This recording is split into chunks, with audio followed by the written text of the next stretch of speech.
안녕하십니까. 9월 17일 금요일 오전 11시를 넘기는 시간입니다. 내일부터 만 5일 동안 다음 주 수요일까지 추석 연휴가 있게 됩니다. 따라서 저희 이 유튜브 방송도 이제 내일 이후에는 닷새 동안 쉴 수밖에 없게 되었습니다.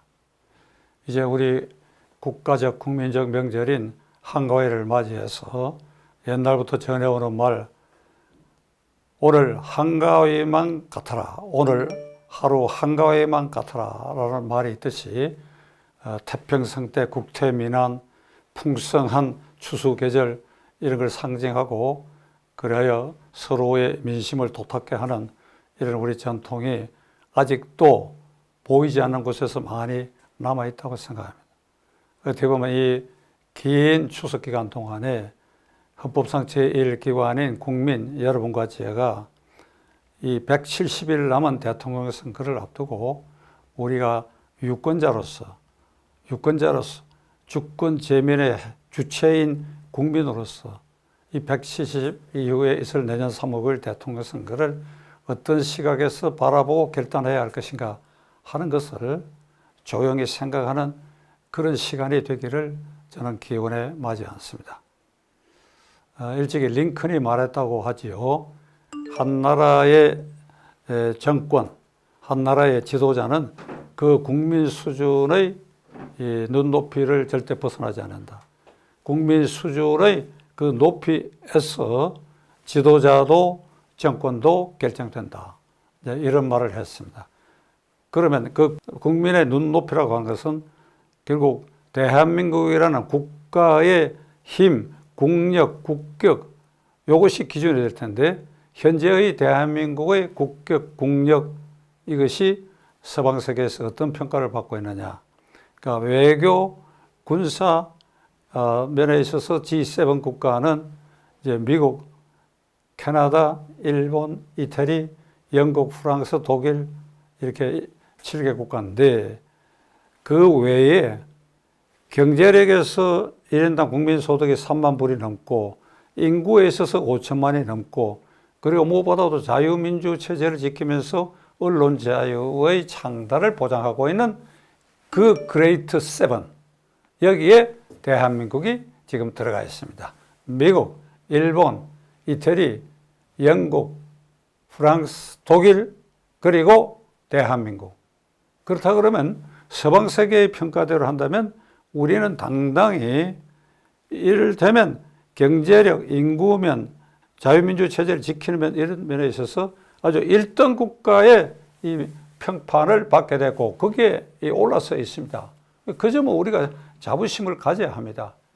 그러나 이 시기에 우리는 냉정하게 그런 서방 세계의 G7 그 평가에 걸맞는 과연 지도자를 생산해내고 있느냐 또 생산할 것이냐 거기에 걸맞는 의회 활동, 국회의원의 활동, 정당 활동, 그 다음에 대통령 선거 운동의 여러 과정의 모습 이런 것이 거기에 과연 걸맞는 것이냐 하는 것에 대해서는 이번 이 추석 기간에 우리가 우리 스스로에게 물어보고 결국은 우리 한 사람 한 사람이 국가 구성원인 국민 헌법상 제1기관이니까 우리가 어떤 마음먹기로 앞으로 나아갈 것이냐 이것이 결국은 내년 대통령 선거에 있어서 어떤 대통령을 뽑아내느냐 그리고 국민 눈높이에 걸맞는 우리의 수준을 높여서 G7 국가의 일원인 대한민국의 국격과 국력에 걸맞는 그런 지도자를 뽑아낼 수 있을까 깊이 생각하는 시간이 되어야 된다고 생각합니다. 문재인 정권은 4년여가 지나고 이제 그 남은 임기가 실제로 6개월 정도 남아 있는데 이 직전 대통령 박근혜 대통령은 문재인 대통령이 취임하기 2달 전에 구속이 됐어요. 그리고 아직도 감옥에 있습니다. 그러니까 문재인 대통령의 임기 진행과 박근혜 대통령의 구속 수감 기간이 플러스 2달이 더 많습니다. 박근혜 대통령. 이런 식으로 가면 문재인 대통령이 내년에 퇴임하더라도 박근혜 대통령 감옥에 있게 될 것이고 그 앞에 대통령도 이 정권에 의해서 구속돼 가지고 박근혜 대통령에는 좀 미치지만 여전히 지금 감옥에 있습니다. 그러니까 현 정권 아래서 두 전직 대통령이 적폐 수사로 이 사법 처리가 돼 가지고 감옥에 장기간이 있다. 이러면 우리가 G7 국가에 해당할 수 있는 그 기본 조건이 상실했다고 저는 봅니다. 자, 그러면 이 정권이 지난 4년여 동안에 박근혜 대통령을 구속하고 이명박 대통령을 구속하고 적폐 수사의 명분으로 이들을 사법 처리한 이 정권이 과연 지난 4년여 동안에 이 정권, 문재인 정권, 문재인 대통령, 그 정권 실세들은 그러면 적폐가 쌓여있지 않느냐? 쌓여있지 않느냐? 그리고 부끄러운 점은 없느냐? 아마 확실히 대답 못할 것입니다. 저보고 얘기하라면 결론을 쌓여있다. 엄청 쌓여있다. 질 양면에서도 압도적으로 많다. 쌓여있다. 그래서 이 정권은 어떻게 할 것인가? 수단 방법 가리지 않고 할 수 있는 모든 방법을 동원해 가지고 내년 3.5일 정권을 자기 편에서 생산해내가 정권을 연장할 것이다. 그러지 않으면 야권으로 정권이 넘어가게 되면 우리는 다 죽는다. 왜?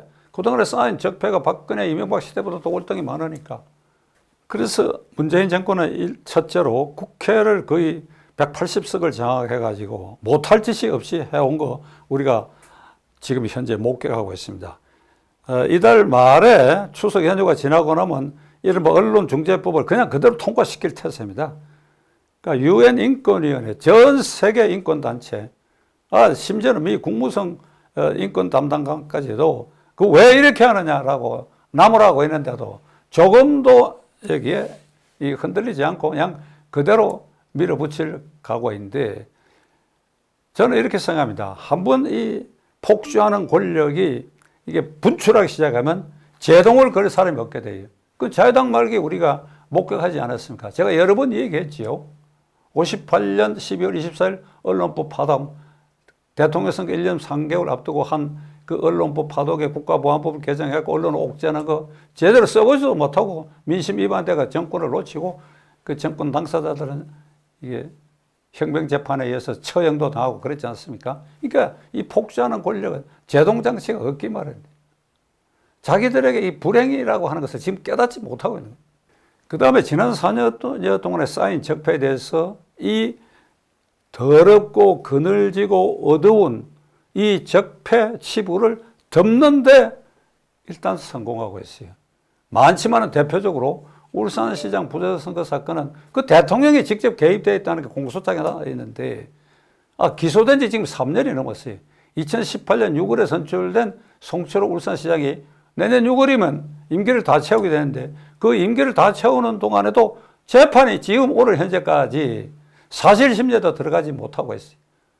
이 김명수 대법원에 의해서 이 서울중앙지법 이 사건을 맡은 재판부가 이리 미루고 저리 미루고 이게 사법무법천지지, 사법무법천지. 그런데 김명수 대법원장의 짓이 아니라 이게 정권에 맹종하고 그 정권의 압력을 받은 사법부가 이런 짓을 하고 있어요. 그 다음에 드루킹 사건으로 김경수 경남지사가 2년 실형을 받고 수감되어 있는데 여기에도 이게 문재인 대통령이 그 꼭지점에 있어요. 요걸 지금 쏙 빼놨어요. 자, 옵티머스, 라임, 신라젠 사건, 그 권력 실세들 이름이 오르내리는 거 전부 다 지금 다 덮어놨어. 덮는데 일단 성공했어요. 내년 3월 9일까지는 이런 문제들에 대해서 그냥 재판부고 검찰과 끽소리 못하도록 이거 덮고 나가는데 그냥 그대로 이걸 방치하고 말 것입니다. 재난지원금은 이제 막 퍼부을 것입니다. 내년 3월 대통령 선거까지 이런저런 명분을 걸어가지고 또 내년 초에 들어가면 또 무슨 추경 예산을 만든다 이래가지고 이게 국민을 현혹시키고 아주 달콤한 이 매표 행위를 지금 계속할 것입니다. 여기 상당 국민이 현혹되기 마련이 이게 대단히 불행한 사태. 남북 평화성우는 절대로 포기할 수 없는 항목이죠. 내년 2월 베이징의 동계올림픽을 겨냥해가지고 거기서 시진핑, 김정은 그리고 문재인 대통령 세 사람이 등장하는 어떤 평화 무드 쇼를 연출하려는 아주 노심초사하고 있는데 지난달에 IOC에서 북한은 내년 연말까지 IOC 주관하는 행사에 참가 자격을 박탈해 버렸어요. 도쿄올림픽에 이유 없이 불참했기 때문에. 그러니까 베이징 올림픽에 참가할 수 없다 이게. 북한이 그 나라의 이름을 걸고 거기에 김정은이 오고 할 수는 없지요.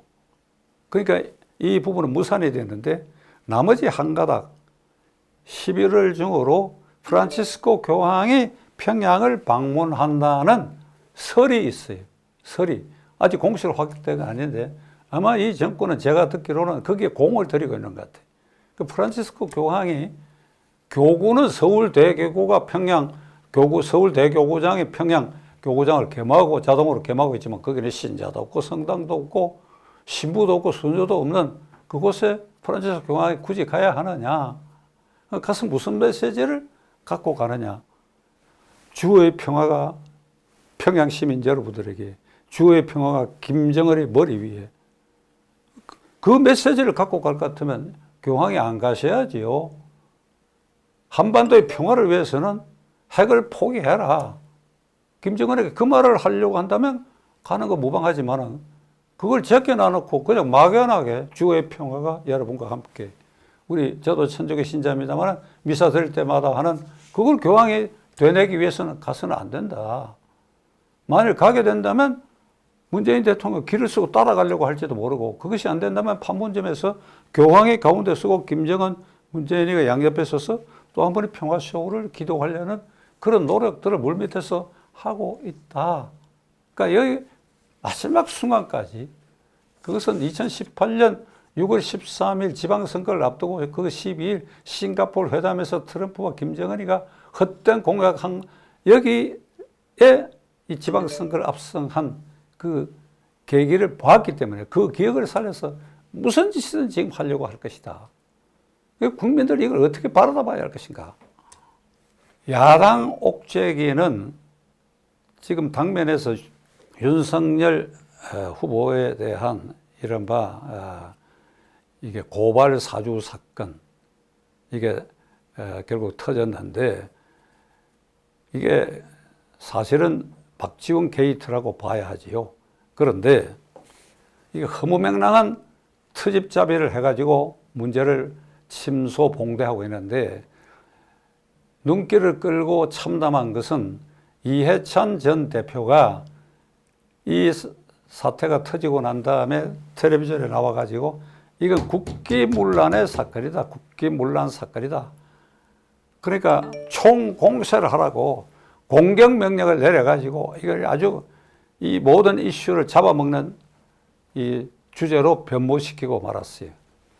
이 이해찬 씨는 2002년 이른바 김대업의 병풍 사건, 김대업이라는 사람이 이해찬 씨 아들의 병역 면제를 돕기 위해서 그 부인을 어떤 장소에 만나가 자기가 도를 받아가 이 문제를 해결해 줬다라는 것을 폭로를 했어요.